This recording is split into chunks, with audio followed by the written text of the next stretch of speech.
Hello everyone, and thanks for joining us for another edition of the Offseason, where we keep you up to date on the happenings of the Naturals in the Arizona Fall League. I'm Benjamin Kelly. Well, the main headline in the Arizona Fall League this week is the fact that starting pitcher Josh Staumont has earned Pitcher of the Week. Through 3 starts with surprise, Staumont is 2-0 with 11 strikeouts and 4 walks over 10 1/3 innings and holds a .87 ERA. In his latest start on October 22nd, Staumont struck out 6 batters over 3 1/3 innings. Evan Beal has worked 3 straight scoreless outings spanning over 3 innings of work with 4 strikeouts and a couple of walks during that stretch. He also didn't allow a hit, and it's good to see Evan Beal bouncing back from a couple of rough outings to start his Arizona Fall League season and amass this 3 no-hit innings over his last 3 outings. Ryan O'Hearn currently ranks 8th in the Arizona Fall League in hitting through October 25th. His .364 clip is, as I said, 8th best in the circuit. He's hit safely in 7 straight, along with 8 of his 9 total contests. He's also recorded 2 hits in his last 3 contests. Second baseman Cory Toups continues to hit as well, batting .296. Although he snapped his 5-game hitting streak on Tuesday, he continues his strong Fall League campaign. We'll talk more about Toups and how his time in the Fall League is putting him on the map with manager Vance Wilson when he joins us later on in the segment. One guy to keep in mind, Eric Stout. 4 games pitched so far for Eric in relief, a 1.80 ERA. He struck out 5 batters over his 5 innings of Fall League work. When we come back, we'll sit down with manager Vance Wilson and hear what he thinks about the postseason going on so far, the World Series, and as I said, we'll talk more about Cory Toups. Stay tuned for that. Coming up next on the Offseason.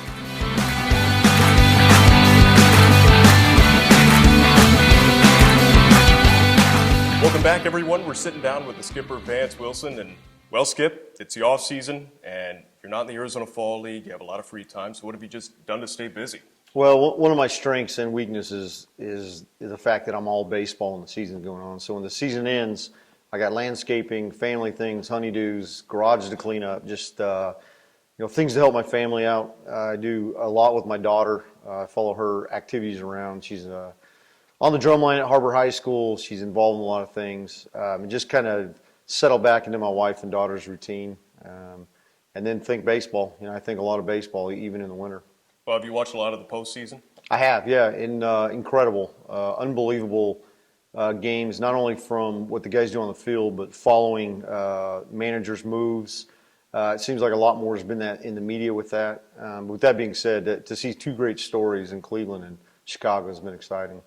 Well, how much, as a manager now, do you look at Francona and Madden and Bochy and how they manage their bullpens? How much do you pick up and how much do you continue to learn, I guess, about how they manage a major league game? Well, I think you pick up a lot because, the names you mentioned, they're premier at it. And if you're ever going to be a major league manager, your bullpen's your number 1 priority. If you screw that up, you lose games. And so watching the way they do it, following along with the matchups, not that I researched the game, but you pay attention enough, you know what's going to happen in the game and seeing how they react and when they pull their starters, when they don't, when they double switch, all the things that especially the National League have.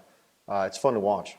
Now, you mentioned how they manage the bullpens, that Zach Britton non-move, I guess, that Showalter didn't make in the AL wildcard game. How much do you think that set the precedent on how Francona used Miller or how Roberts used Jansen later on in I guess in the middle innings? How much do you think that set throughout the rest of the postseason? Not so much. I think those managers, they have their own way of thinking about things. Francona's an out-of-the-box thinker, so to be able to use his closer in the 7th is something that he'll do. One, he has all the trust. He has the trust of all of his players. When you go back to the Showalter deal, there's 2 things you got to think about. One, things change when you're in the dugout. Compared to sitting in the stands or sitting behind a television, and you start getting things through your mind. And if I can get through the lineup one more time, certain games have a feel of length to them in extra innings, as you know. But the biggest thing is I felt like, he got through that part of the order earlier in the game. But, when you go through that murderer's row again, you got to have your best guy in there, especially in extra innings. I want to ask you about Cleveland. You were part of a Detroit Tigers team in 06 that went to the playoffs for the first time since '87. And this is just 3 years prior where they lost 119 games in 03. So I guess my first question is that how is the city reacting right now? The city of Cleveland, how did Detroit react when after snapping not quite as long a playoff drought, but a pretty significant one? How do you feel like Cleveland's acting right now? Well, I think just like Detroit did and just like Kansas City did with what our organization did, you wake up a city like you've never seen before. And so I was very fortunate in the fact to be a part of a losing team in '05 that then became a World Series team and see what it does for people, see what it does for communities that need something to pull for. Even I was in Bass Pro Shop north of Detroit, and a little old man waddled over and thanked me for bringing baseball back to Detroit. And so the reason they're called fans or fanatics, but they want to pull for winners. And so I know Cleveland's going through the same thing. Obviously, you have mixed fans in the fact that some are NBA fans and they've kind of gotten a taste of that. So to be able to kind of roll into now baseball, not only the NBA fans, but then the baseball fans, cities become on fire. It's a really neat thing to see. And I want to ask you, too, about Francisco Lindor. You had a chance to manage him in the Fall League in 14. Just from watching him from a far distance, from when you had him in Peoria, how much has he grown as a player, and what type of player is he? What's his personality like? What does he bring to a club? Well, first of all, he's an impact player. I was fortunate that a guy that kind of had helped develop him was my bench coach in the Fall League. So I was given a full scouting report. I'd managed against him in A-ball, so I knew what he was. The things that Francisco does, you can't teach. The leadership part, the on-field leadership, personality, he's full of life. Type of kid that brings a clubhouse together. Very respectful to be able to learn things about the game, and very confident what he does. The thing is, we had Mondesi and Francisco, and I told Mondesi, you need to follow Francisco. But with that being said, things that Francisco did in his preparation are really hard to follow. You're born with them. They're hard to teach. And so no question, I'm not surprised one bit he's a three-hole hitter, impact player, and really one of the cogs that they had to have to bring this championship. Speaking of the Fall League, the Naturals have plenty of guys that are representing the surprise Sagueros this season. Cory Toups has just jumped off the map offensively. He really had a strong year here in Northwest Arkansas for the last 75 games, named Player of the Year for Northwest Arkansas. But you've mentioned a number of times that the Fall League, when you played, put you on the map. How much is this helping Cory Toups right now? Well, I think it's huge in the fact it's validating what he did here and what he did the year before. And so, I know he wasn't a high draft pick. I know it bothers him. He plays with an edge, a little bit of chip on his shoulder. And the problem with guys like that is they play with a chip on their shoulder so much to where then when they fail, people kind of sit back and like, well, we knew that was going to happen. Where what Cory's doing, he's taking it upon himself to make sure not only he's prepared, he works hard, but the results are there. In a result-driven game, you have to have that, and he's done it. And now to do it even a higher level, than what we had here in Double-A in the Fall League and continue, that's very, very good not only for us, but it's great for his career.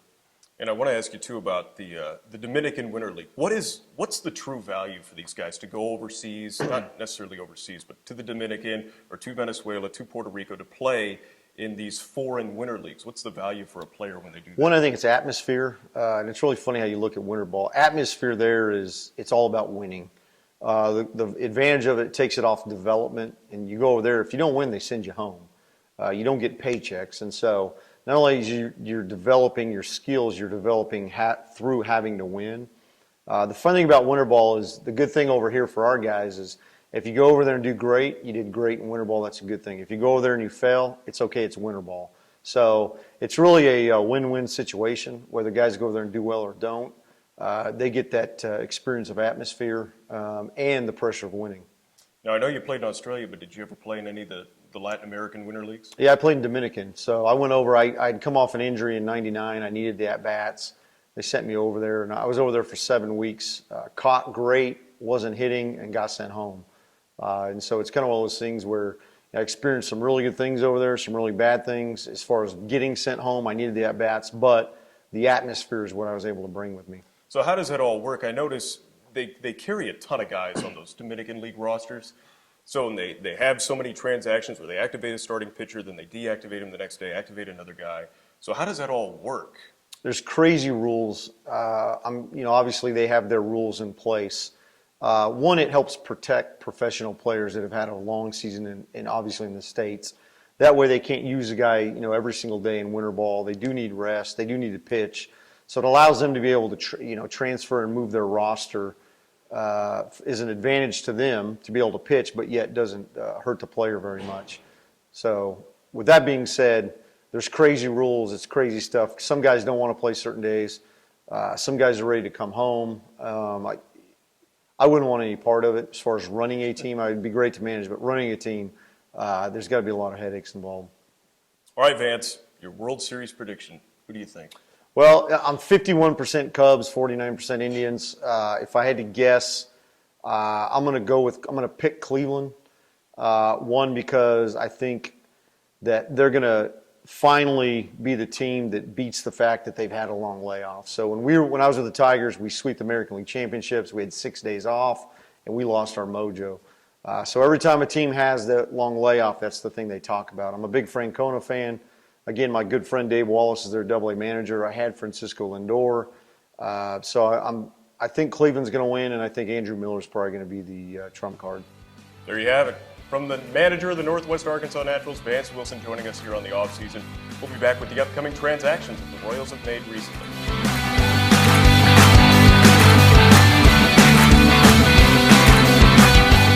Welcome back to the offseason. I'm Benjamin Kelly. Well, let's take a look at some of the transactions that the Royals have had throughout the last week. And it starts with a left-handed pitcher that they signed out of the Mexican League named Onelki Garcia. He's a left-hander, 27-year-old reliever, originally from Guantanamo, Cuba. And the scouting report, according to Baseball America, is that he has tantalized clubs with a 93-mile-an-hour fastball and a quality slider, but a knee injury sidelined him in 2015, and that's while he was playing with the Chicago White Sox organization. The White Sox released him in spring training before the 2016 season, and then he serviced in the Mexican League during 2016, where he had a strikeout rate of 8.2 batters per 9 innings in 14 appearances, earning him another shot at affiliated ball with the Royals. In other news, Todd Eaton, a right-handed pitcher, was assigned to the Arizona Fall League by Kansas City this season. Eaton pitched in both the Arizona Rookie League last year and then finished the season with Wilmington. Over his final 10 relief outings for the Blue Rocks, he finished 1-2 with a .53 ERA in 17 innings with 18 strikeouts. He's a 24-year-old right-hander, former 34th-round pick out of Southern Illinois in Carbondale, and he's a guy to keep an eye on because you could very well see him in the back of the Naturals bullpen. Don't forget, folks, if you want a full rundown of all the happenings of former and current Naturals in the Mexican, Venezuelan, and Dominican Winter Leagues, to tune into our podcast, which you can find on our social media platforms. Only 162 more days until opening day, so enjoy the rest of this one. Thanks for watching this edition of the Offseason. We'll be back with you next week.